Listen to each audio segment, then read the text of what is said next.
What's going on, guys? Zenix back here with another top 8 of that episode of The Flash. So there's a lot that happened this episode, a lot of comic book related stuff, so getting right into it. Starting off at number 8.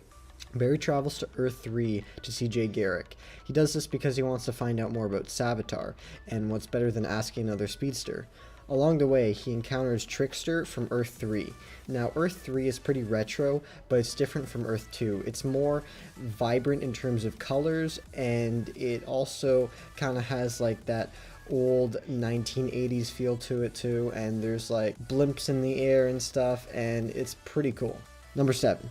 Savitt was the first man with speed, and he seems to be able to manifest his Transformer-ish robotic-looking suit from the Speed Force. And according to Jay, he has only graced several Earths with his presence, and he only does this if he feels challenged by another speedster, and in this case it's Barry. Number 6.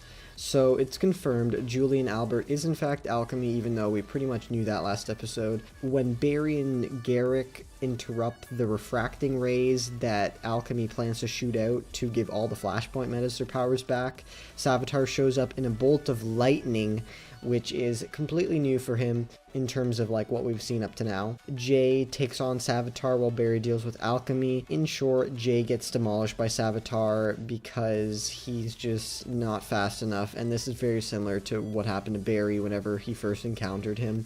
And when Barry secures the stone back from alchemy, he puts it back in the original casing, and then Savitt disappears back into that lightning bolt. So it seems like that's a way to prevent Savitt from being able to control number 1, Julian, and to actually be able to go into the physical world. Number 5. Julian was on an expedition for the Philosopher's Stone, aka the Brahmastra, which can give people metahuman abilities. He was doing this in India, and he spent most of his wealth that he inherited from his family doing this. And we figure out that the Philosopher's Stone can give people metahuman abilities. And Julian also, whenever he gets caught by the Flash, when the Flash takes his stone, he has no idea why he's being held against like his will, because he doesn't actually know that he is alchemy. There's a multiple personalities disorder thing going on there, and it's kind of like how he has long periods of blacking out, which he opens up to Barry about. This is where he goes essentially, and he had no idea at first, but he comes to realize that he actually is alchemy. Number 4. Cisco gets visions of his brother Dante, and this is because this is like the first Christmas without him.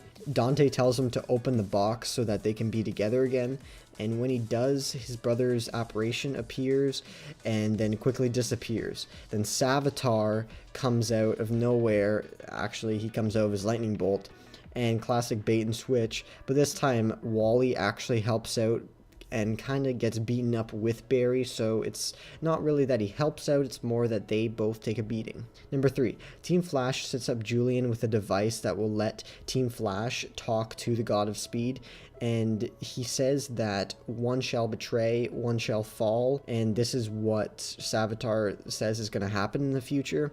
The reason for Savitt hating Barry is because in the future, apparently, Barry traps Savitt in eternity, which he most likely means is actually the Speed Force, because we learn that that's where they're going to put the Philosopher's Stone. Number 2.